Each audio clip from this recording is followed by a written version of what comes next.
Hi everyone, my name is Heather and I'm the person behind Happy Puppy Truffles, and today I wanted to share with you guys just a little bit more about what it's like to live in Japan here. And one of the things I thought I'd kind of talk to you guys about is what it's like being American in Japan. Now, I know that a lot of more people are getting a chance to come and visit Japan or live here for a while, or when they're young they might come and teach English here and get to have that experience too. So I know the number of people who come to visit has really increased a lot over the years. Certainly with more people really being excited and really enjoying anime and manga and things like that, it's really great to see just the whole, possibilities of people coming to visit getting a lot bigger. So, but actually, becoming a person who lives here is a little different. I mean, and I know there's a lot of people who are in the United States Armed Forces who live here. A lot of times they'll live on a base instead of actually in Japan with people. And even if they do have a house that's like a normal house, their kids probably don't usually attend regular, Japanese schools. They go to the American schools. So, I've had the chance to kind of really, be just living here with all these people like a normal Japanese person. I've lived here, since 1997, so that's a long time, right? We got married then and moved that year, and so I've been here ever since. So, I could do math, 22 years. No. But I've only lived here 20 because we did take 2 years out to live in DC. But I've been here a long time, and I'm lucky because I'm lucky but then not lucky because we do live in a small town, and so I'm literally the only white person in the whole, I'm the only foreigner, I won't say I'm the only foreigner. There are some people from China and some other, from I think some other Asian countries here too, but not very many, it's kind of not that many. And if you drive 30 minutes out to Isahaya, there's a really great Indian family, and they came and he opened his own restaurant, and I see some more people maybe of his family or his friends who've come in the years past, and his restaurant's so good. His curry is amazing, and the naan bread that they make, it's like so huge, it's so good. So he's like one of the only other people I ever see. We like notice each other from afar because it's like, another one of people that doesn't belong here. That's cool. If you live in Tokyo, you're not going to be feeling that because there's a lot more people that are foreign that live there. But in a small town, definitely, it makes you stand out. So, I was always very lucky though because I don't look that foreign. If you come up from behind me, you're not going to notice that I'm not Japanese. I mean, now with my hair a little grayer, maybe people would be like, what are you? No. But I remember when we taught some kids, it was funny because the kids would look at me and they'd be so confused because they were like, wait, but you're white and you're an American, so why aren't your eyes blue? I'm like, kid, not everybody's eyes are blue. Actually, statistically, not many people's eyes are blue. Or why isn't your hair blonde? They thought my hair was blonde and I dyed it. And I had to tell them repeatedly, no, trust me. This is how it is for a lot of people there. And people would yell at Audrey and Kate when they drew pictures of me for Mother's Day. They're like, you're drawing her eyes wrong. Her eyes are blue. And they're like, no, her eyes are brown, actually, So maybe a little hazel sometimes, but, it's like I know she's my mom, And when I started getting gray hairs, I remember people thinking that maybe I just naturally was blonde and that I did color my hair. A lot of people, not just kids, but the moms of the girls the kids that my girls went to school with, we'd all hang out after school sometimes talking, and they were just like, oh, that's all that is, I'm like, no, this is gray. Because my mom had very gray hair from a very early age, and so for a very long time I colored it, but then I was like, I asked Audrey and Kate if they cared if I had just gray hair, and they're like, yeah, you can do that. So maybe I'm making people happy now. I'm going back to my roots, my blonde roots that I didn't know I had. It's kind of funny. So I get a lot of attention. People notice me, and because the town we live in is filled with more elderly people, they get really surprised because they're not expecting to see me there, I think. And so in the beginning, a lot of them were like literally startled when they saw me. They were like, whoa, what are you doing here? But now I've got, pretty much all the people who live in this town to know who I am. So it's not a big surprise anymore. And every now and again we get new people who come in who start working at the stores, and they're kind of confused by who I am. And then, I always like it. They're like, well, how long have you lived here? And I'm like, 20 years. And they're like, wow, I've only been here for 2. I'm like, yeah, I know. I've lived here longer than you, so don't worry. But, so that part was a little hard to get used to. It feels weird to have people, actually literally stop themselves when they see you, to stare. People in Japan stare a lot more than I thought they would.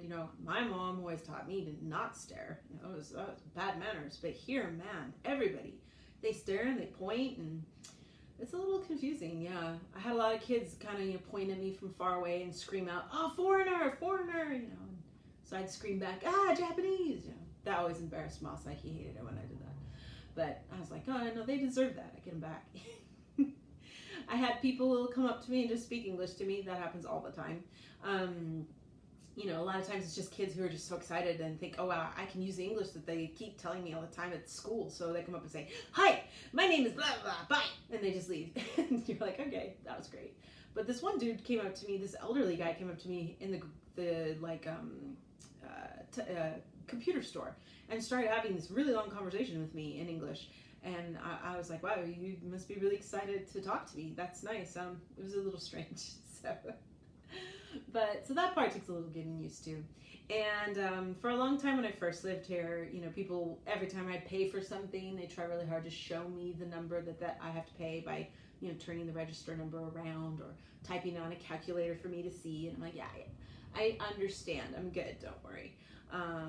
And I, sometimes I try to give them money because I want a certain kind of change back, and so I've done math in my head, and they're kind of like, "Why did you give me this money?" And I'm like, no, just put it in your machine. You'll see. I'm gonna get a 500 yen back, and that's what I want. So, and then they're like, oh, I get it now. So, but that's all stuff that still happens a little bit every now and again when I go to a new store where somebody working there doesn't know who I am, but for the most part, they're pretty nice about it. But I kind of told you guys how weird it was when I had the girls, and how deliberately everybody just told me over and over again that they were prettier babies than their babies were, which was weird. The girls at the grocery store always tell me, "Oh, I wish didn't have my ugly husband. I wish I had a foreign husband so that my babies could be cute." I'm like, okay, don't know what do you say to that? Do you laugh? Do you look appalled? I never know what's the appropriate response to that. So I usually just say thank you and then leave because I don't really know what to say. But so that part was, took a little getting used to. Being in Nagasaki and being from America, when I first went to the Atomic Bomb Museum, it was very hard for me to see. But nobody else around me thought so. So, I think when you get to come here, and if you do get to go to those 2 cities, either Hiroshima or here, and you get a chance to go, you don't need to worry that everybody's going to be looking daggers at you. No one does that. So it's a very awkward thing to experience, and it's, obviously it's a very difficult time in history, and it's hard to see all of that. But, there's no, we hate America, you should all die kind of attitude at all. So that part's nice. People I'm lucky because I am an American, and I'm a white American, and so it's easier for me. I know I've seen many times the way that African half people are treated. It's phenomenally different than how I was treated, and especially, God forbid, if you're from another Asian country and you married a Japanese person. They're not nearly as nice to you. I literally went to the city office to get my green card renewed, and the lady in front of me was from Korea, and she was there with her husband. I'm there with my husband. We are the exact same situation of people here. And, she is there talking to the guy, and he's, telling her how to fill out the form in Japanese and in a very angry tone. Why the hell don't you understand what I'm saying? This is where you write down your name, and kind of looking angrily at the husband, like, take care of your wife, damn it, kind of face. And I was like, shoot, this guy's grumpy. I don't want to go after her, because he's going to growl at me because I don't know what I'm doing either, because I didn't know Japanese. I didn't study it before I moved here. I had no idea. So I go up there and he's like, oh, hello, let's see. This is address. And he starts explaining everything so nicely. And I don't know, just because he didn't know Korean, but he did know English, that he thought he could talk to an American that way. But it wasn't just that, it's obvious that they have a very different kind of way of looking at other kinds of foreign relationships and other kinds of half children. So, when you see it like that clear, it's sort of like, wow, ugh. I mean, I'm very lucky because I'm on the plus side of prejudice, and stereotyping and things. People give me gifts and treat me very nicely, whereas I don't think they would do that so much for other people. So that part, is something that Japan needs to improve on a lot, because they're behind on understanding things like blackface and stuff too. I know that's a thing that was very popular in Japan, to copy that kind of thing that they saw from America from a long time ago, when it was popular in the 20s or whatever it was. And so there was a bunch of bands in Japan who were popular because they painted themselves up in blackface and sang soulfully, and they had great voices, and they were considered, or they were admired, and they don't realize that what they're doing is wrong. So that whole thing kind of is a part of, Japan needing to kind of catch up with the times and know what's going on. And there's been a lot of discussions about it, and people are calling them on it, and so they're getting better, and so I think that's a good thing. But it is still sometimes a little awkward when you're here, because you see some things and you're like, whoa, what? Huh? No, that's not right, dudes. You guys gotta stop that. But they just don't know, I guess that's the best kind of ignorance, where people are just that stupid that they don't know. They're just that uninformed that they have no idea. It's a lot better than people who believe that they have a right to hate because they actually hate. That those people are more scary. But it's still, stupid either way. So, but for me, it's been, I've been lucky. I'm not like massively tall. I'm not, I don't have so many bad, things that make it hard for me to be here. So that's been good, I think.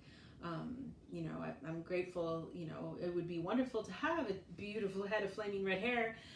But then I know I'd probably start out a lot more than I do already get. So some people have even thought, as I've been here longer and my Japanese is better, that maybe I'm half or something, or a quarter or something, and which I take as a great compliment, that means that my Japanese is that good, which, wow, it's not at all, because I haven't even worked that hard on it at all. I can kind of talk to people, but not that much. So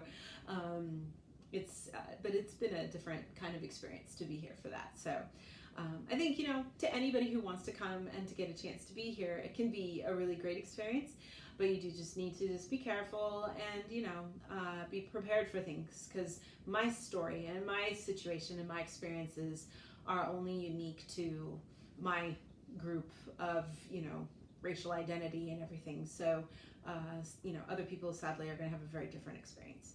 And I think that part can be hard, sometimes. So, but as a whole, people are very kind here, but they're also not. So that part can be a little hard to get used to sometimes. Audrey and Kate get a little, teased, but every kid gets teased anyway in school, and I never noticed them being like targeted just because of the fact that they were half. They get called on a lot more about in English class to pronounce things right and stuff like that, which is awkward, but it's fine. But luckily, because I think a lot of it is because we do live in a small town, that we haven't had too much trouble. We thought about it a little if we lived in a bigger town, and sometimes you get a teacher who's like really proud of how great they are as teachers, and they would like deliberately not let the girls help out because they don't want to show that they'd be asking for help from the kids, because that's like a sign of weakness or something. There's some people who think that way. We luckily have nobody like that at our school here. They're all awesome. They're very nice, very low key. We haven't had any teacher that was like really high strung or weird in that sense. So, because that can make things really hard. They deliberately make the tests just so hard just to trip you up to fail. But so far, at least in the elementary school level, luckily that was never a problem. So, but I think, if you're looking at trying to come out here, it's a great place to be. It's beautiful. The food is great. Crime is lower than in the States, right? Any place in the world is better than the States, right? I'm recording this right after the terrible double, mass shootings that we had in El Paso and then in Ohio. That's just, so embarrassing sometimes, That's one thing. If you've ever had a chance to live in another country, you'll know what I mean. When you get to be in a place away from your home country, you get to see your home country in such a different way. And we're just not doing well. Not good at all. But I know how hard it is to change things too. So, but that part can be hard. So, but if you guys have any questions specifically about anything, I'd love to hear any of the stuff you guys have to ask me. Certainly being here and being used to like certain kinds of things that you want to buy, groceries, certain kinds of cleaning products, all those kinds of things. Life in Japan is not that different from the States, You can find, especially now, pretty much every single thing that you're used to having in America here. Sometimes better if you get over yourself and think, okay, I don't have to always buy the thing that I remember from America. Let me see what's here. And oh my gosh, look, they make stuff so much better here if I just looked at that. All it takes is just, taking a whim and saying, okay, so this looks like it's a floor cleaner and I'm just going to go for it and get it because buying the Clorox bleach from the online website is getting too pricey, We do have all the things that people in America are used to living with. And the same thing goes with food. Sometimes there are some things where you think, wow, I really wish I could have that particular thing from America. But a lot of times the stuff here is really good. So, I haven't really spent so many times where I was like, oh, wow, I wish I had that, I think, for the most part, I was able to get along with stuff. So, but, you've got to be ready for the food. If you don't like the food, that's a problem, I was very lucky because I grew up in America, in Colorado, with a father who only ate beef and pork and chicken, and fish was not allowed, and shrimp was not allowed. I mean, I grew up my whole life, I never ate any fish, ever. The only thing I thought was fish was the fried fish sticks that they had at school. Ugh. And if you only think that that's fish, you're going to hate fish, right? So by the time I met Masa and we came here for our first visit right before we got married, I was a little nervous. I'm like, oh my God, I'm going to eat fish for the first time, I mean, I had had some shrimp up until now, but I had not actually had fish before. So I had a weird upbringing, kind of. It's not just, obviously in Colorado we get fish. We have great, river fish, and we also can, ship out on plane stuff from the ocean. That works. It's not like we're in a place where they don't have fish. But I'd never eaten it before, so luckily I love it, and the food here is, generally something that I really enjoy. So that's been a plus. I think, you do have to be kind of ready for that. But there's also tons of Western food, so it's not like you're stuck. You do have a lot of options here. So, but if you guys are thinking of coming, you have questions, what it's like, what do I have to do if I want to do this, please feel free to let me know. I could do whole videos to let you guys know about like shopping for shoes and things like that, whatever you want me to talk about. I'll try to think of some other things that I can kind of maybe specify about what, lifestyle things you have to do to kind of adjust to living here. But I'd love to hear your guys' comments and questions in the comment section below. And I feel like I'm rambling a lot because I do talk a lot. So if you guys sat through the whole thing to the end, you're a winner. I know, right? I love all the comments on my origami videos. You talk too much. I'm like, yeah, well, that was the point. I'm supposed to be telling you what to do, but some people just don't want to listen. Turn the volume off then. So I'll have more videos to share with you guys sometime soon. In the meantime, I look forward to seeing your guys' comments, and I'll talk to you guys later. Bye.